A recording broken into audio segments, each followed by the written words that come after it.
In this episode, we're going to take the anxiety out of the unknown by turning the GSTRT exam blueprint into something you can actually understand and use, even if you are brand new to cybersecurity. When people hear the word blueprint, they often imagine a complicated document full of formal language that only experienced professionals can decode. That is not what it has to be for you. A blueprint is simply a map of what the exam is trying to measure, and your job is to learn how to read that map so you never study blindly. Once you can interpret the map, you can plan your time, decide what matters most, and recognize what the exam expects you to do with knowledge, not just what it expects you to memorize. By the end, you should feel like you can look at any blueprint and instantly translate it into a practical learning plan you can follow with confidence. Before we continue, a quick note. This audio course is a companion to our course companion books. The first book is about the exam and provides detailed information on how to pass it best. The second book is a Kindle-only ebook that contains 1,000 flashcards that can be used on your mobile device or Kindle. Check them both out at cyber.author.me in the Bare Metal Study Guide series. A certification blueprint is usually organized around big topic areas that represent the skills the exam wants to test, and those big areas are often called domains. Think of domains as major neighborhoods on the map, where each neighborhood contains multiple streets, and each street contains specific houses. The neighborhood is the broad concept, the street is the subtopic, and the house is a specific skill statement describing what you should be able to understand or do. When you read a blueprint, start by noticing how it groups content, because those groupings tell you the exam's priorities and the story it is trying to tell about the role. For a strategic certification like GIAC Strategic Planning, Policy, and Leadership, GSTRT, the story is less about typing technical commands and more about thinking clearly, communicating well, and making security decisions that support the organization. That means your blueprint reading needs to focus on how concepts connect, how decisions are justified, and how security is explained in business terms, not just technical terms. One of the biggest mental shifts for beginners is realizing that the blueprint is not a reading list, and it is not a set of trivia categories. It is a measurement plan, meaning it is written from the perspective of the exam writer, not the student. The blueprint tells you what kinds of thinking the exam wants to see, such as identifying a risk, comparing options, selecting a policy approach, or explaining impact to a stakeholder. Those verbs matter because they indicate the depth of understanding expected. If a blueprint uses words like define, describe, and recognize, it is usually testing foundational knowledge and basic comprehension. If it uses words like analyze, prioritize, justify, and recommend, it is testing decision-making and reasoning, which is a different kind of preparation. Your goal is to learn to read those verbs as signals so you can prepare the right way, instead of accidentally studying at the wrong level. Another key idea is that blueprints are designed to be stable enough to guide preparation, but flexible enough to allow many different questions to be written from the same objectives. That means you should not treat each objective as if it maps to one single predictable question. Instead, treat each objective as a generator of many possible questions that test the same underlying skill from different angles. For example, an objective about aligning security to business goals could appear as a question about selecting a policy priority, interpreting a stakeholder concern, or identifying the consequence of a misaligned security control. This is why blueprint mastery is powerful, because you stop chasing specific questions and start building the deeper understanding that makes many different questions feel familiar. When you can look at an objective and imagine 3 or 4 different ways it could be assessed, you are thinking like the exam, and that lowers surprise on test day. You also want to notice how the blueprint balances concepts that sound similar but are actually different in practice. Beginners often blend terms like policy, standard, guideline, and procedure into one mental bucket called rules, but blueprints usually separate them because the exam expects you to understand their roles.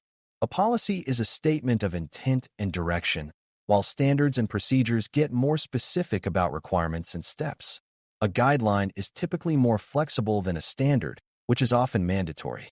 When a blueprint includes multiple related governance concepts, it is telling you that the exam cares about how you distinguish them, not just whether you have heard of them. Reading the blueprint carefully helps you spot those clusters, where the exam is likely to probe your clarity. If you can sort similar terms into clean mental categories, you'll avoid common trap answers that rely on confusing look-alike concepts. A useful way to approach any blueprint is to translate it into questions you can ask yourself, because that turns passive reading into active preparation. If an objective says something like understand stakeholder roles, you can ask yourself who the stakeholders are, what each one cares about, and how their concerns show up in security decisions. If an objective points to risk ranking, you can ask what evidence supports one risk being higher than another, and what changes that ranking. This self-questioning approach matters for a strategic exam because strategic thinking is about making choices with incomplete information and explaining those choices clearly. The blueprint is the boundary of what kinds of choices and explanations the exam expects. When you turn objectives into your own questions, you create a practice habit that mirrors the real exam experience, where you are constantly interpreting what is being asked and selecting the best answer based on reasoning. When you look at a blueprint, pay attention to the relationships between areas, not just the areas themselves. Strategic security topics overlap naturally, and the blueprint often hints at that by placing related ideas in different domains. For example, stakeholder analysis might be in one area, while communication of risk might be in another, but in the real world those are tightly connected. The exam will often test whether you can carry understanding from one area into another, such as recognizing that a stakeholder's priorities change how you present a risk. If you study topics as isolated flashcards, you may know definitions but struggle when the exam asks you to apply them in context. Blueprint thinking encourages you to link ideas, because you start to see that the certification is trying to measure a coherent way of thinking, not a pile of disconnected facts. That coherence is what makes strategic security feel like a discipline rather than a checklist. A blueprint also helps you detect what is not being emphasized, which is just as important as what is included.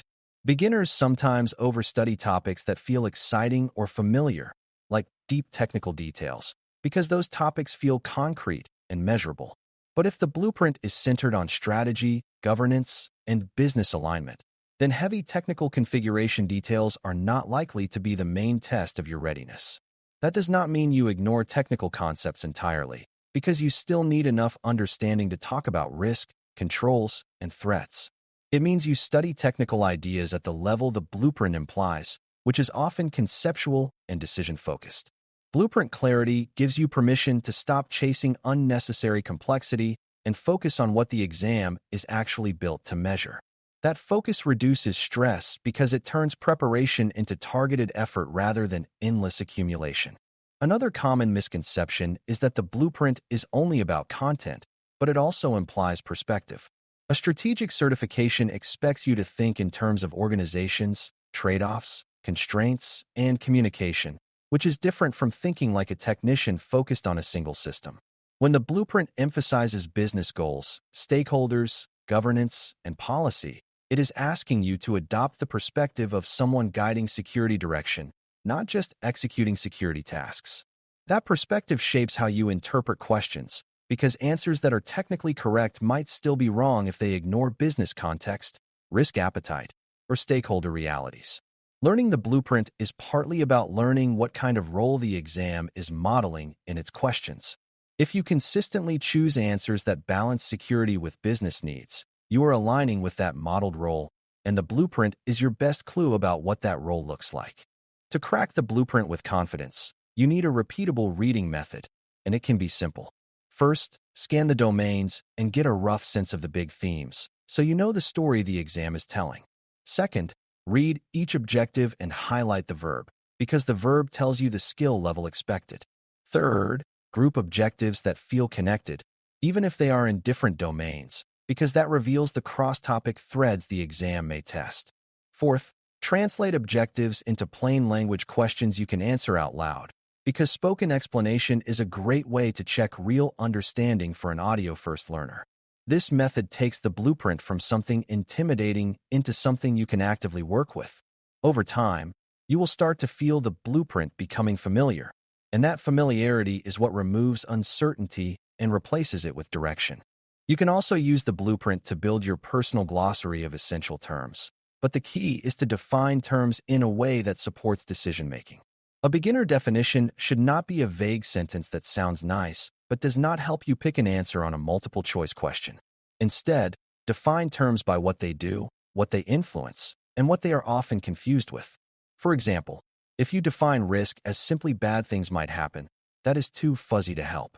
A more useful definition frames risk as the combination of likelihood and impact shaped by threats, vulnerabilities, and controls, because that definition guides how you reason about prioritization. When the blueprint includes terms that sound abstract, your job is to make them operational in your mind, meaning you can use them to justify a choice. That is how you turn blueprint items into practical exam readiness. As you build clarity, watch for blueprint areas that sound like common sense, because those are often where the exam hides difficulty. Topics like communication, leadership, and business alignment can feel obvious until you see answer choices that all sound reasonable. The exam often tests nuance, such as the difference between informing and persuading, or the difference between a policy statement and a technical control. Blueprint mastery helps you anticipate where nuance matters, because objectives that involve judgment or prioritization tend to produce subtle question choices. For those areas, you prepare by practicing your reasoning, not by collecting more facts. You want to be able to explain why an option is best, not merely why it is not wrong. That confidence comes from seeing the blueprint as a guide to thinking patterns, not just a list of topics. By the time you finish this episode, the core idea to carry forward is that the blueprint is your contract with the exam, and learning to read it is one of the most valuable skills you can build early. When you treat the blueprint as a map, you stop wandering and start traveling with purpose, because you know what destinations matter and what routes are efficient. You will make better study decisions, you will recognize what the exam is really asking, and you will feel less pressure to know everything about cybersecurity all at once. As you move into the next topics in this series, keep returning to the blueprint mindset, where every concept you learn is tied back to an objective, a verb, and a measurable skill. When you can explain the blueprint in your own words and connect it to how questions are built, you have cracked it with confidence and absolute clarity, and you have built a foundation that will support everything else you learn next. Thanks for listening. For more audio courses, daily newsletters, and more, please visit baremetalcyber.com.